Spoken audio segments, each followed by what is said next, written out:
Hey YouTube, welcome to another video from Colorado Prepper. The title of this video is, can we really live off the land? So we have to ask ourselves, what do we mean by living off the land? Well, it means providing for four things: food, fire, water, and shelter. So as we're providing for those four things based on the tools we bring to the field and the resources found there, we are living off the land. Now, I'm not going to focus on living in the swamp or living in the desert or living in the Arctic or anything like that. All I focus on is my own region, the Rocky Mountain region. Maybe you can take some of these ideas that I have and apply them to your own region. But as for me, the only region I need to know is the Rocky Mountain region, and that's what I focus on, and that's what I plan on studying. So in any case, let's go to food. So people have starved to death, literally surrounded by edible things. Termites, earthworms, grasshoppers, crickets, black ants, grubs, wild berries, crab apples, cattail roots and leaves, reed roots, dandelion leaves and flowers, not to mention fish, crawdads, rabbits, ducks, and geese. There is plenty to eat in the mountains. You may not be lucky for a few days. You may not catch anything or find anything for a matter of 3-4 days. But then after that, you're going to have a windfall. You're going to find a whole field of dandelions or catch a whole lot of crawdads or something later on. You won't have to go more than 3-4 days without food before you come across something. There's plenty to eat in the mountains. You have a large swath of time before you actually expire from lack of food. I'd say you'd find something after not being lucky. You'll find something after 3-4 days. You won't have to go a week, let alone 3 weeks, without anything to eat. Let's go to fire. A fire kit is easy to assemble. There's all kinds of them on YouTube. And here's my 2 cents about the fire kit. You don't need 10 different ways to start a fire. You don't need dryer lint, skill with a fire bow, stormproof matches, and cotton balls with Vaseline, and a big lighter, and a magnifying strip, and a ferro rod. You don't need all those things. You need to learn how to make 2 fires, a wet fire and a dry fire. A dry fire is just where your wood materials, leaves and things are dry. And it's easy enough to start a fire with one of those dry fires with a big lighter. It's the simplest, easiest, most lightweight thing that you can use to start a fire. It's simply a big lighter. If your materials are damp, you're going to need some dry tinder. Damp wood will burn, but it takes a lot more heat than it takes for dry wood to burn. You're going to need something dry to start it out.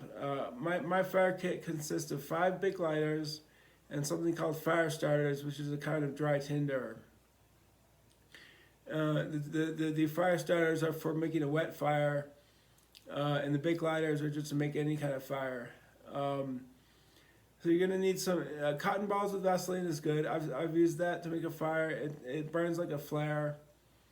But all I focus on is the big lighters. If you want to double up on your fire resources, I recommend you just buy more big lighters. They're very lightweight. They're inexpensive. They're very reliable. They're the easiest way to make a fire. And if you have an extra one, you can barter with it. So, in any case, that's my 2 cents about the fire kits. Fire is easy enough to make if you practice. You should practice making fires. It's harder than it seems at first. I prefer like a bird's nest type tinder to burn. but you need to practice making fires, because even with a big lighter, they're not easy to make if you don't know what you're doing and you're just starting out. But that's my 2 cents about the fire kit. Moving on to water. If your water filter breaks or is stolen or something, it's not the end of the world. Before 120 years ago, people didn't drink treated water at all. They just drank water pumped straight from the pond, straight from the river, into their homes, and they didn't purify it or filter it or anything. It's true, a lot of people died from waterborne illnesses, but if you drink straight from the brook, as I say, you'd be unlucky to get sick and very unlucky to die from waterborne illness. I recommend you find water that has the 3 C's. That is cool, clear, and running in a current. And you don't want water that is stagnant, warm, or cloudy. If you follow those guidelines, you have to be darn unlucky to get sick and even less lucky to die from it. If you introduce the water to your diet very gradually, you'll build up some immunity to the to some of the germs in it. But as I see it, if you follow these guidelines, you'd just be darn unlucky to get sick. Moving on to shelter.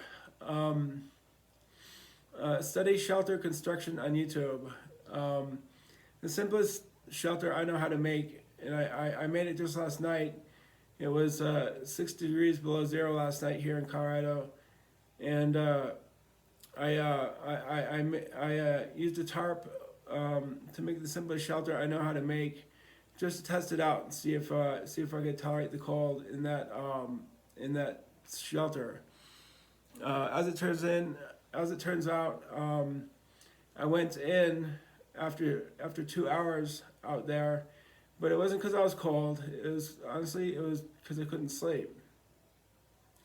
But I didn't go inside because I was cold, and it was 6 below zero. To build this shelter, all you need is a tarp and your bedding, a mat to put under you, something like that.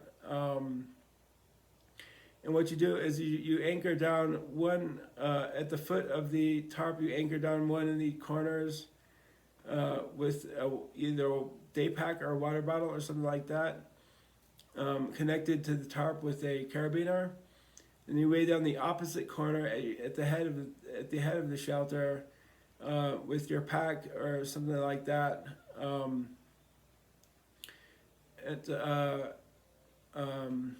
the opposite corner of the shelter. So shelter just is basically over you like a blanket. It's basically comes over you like a blanket. And you get into your bedding and you get under the tarp, under the bedding, pull the bedding over your head, and try to sleep. And last night I could tolerate the cold, but I came in, like I said, after 2 hours because I couldn't sleep. I slept at first and then I woke up. I couldn't continue sleeping, but it worked out pretty well, especially for that temperature. So that's the simplest shelter I know how to make. I refer you to my urban tarp shelter video for another type of shelter, and you can make lots of different kinds of shelters. There's lots of shelter tutorials on YouTube. Or shelter videos. They usually use like cord and a saw or a knife and a tarp, things like that.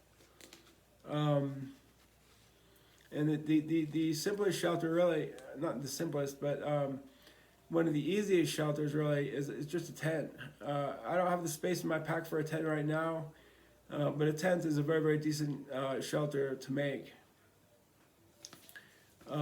So certainly it's feasible to make a shelter out of minor materials there. So that's that. As long as you can provide for food, fire, water, and shelter, you are living off the land.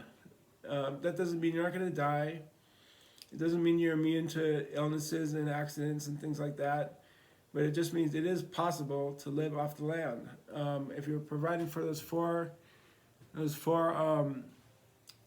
requirements: food, fire, water, and shelter, you're living off the land. It seems not so implausible when you put it in those terms. In any case, I hope you enjoyed my video. Peace out.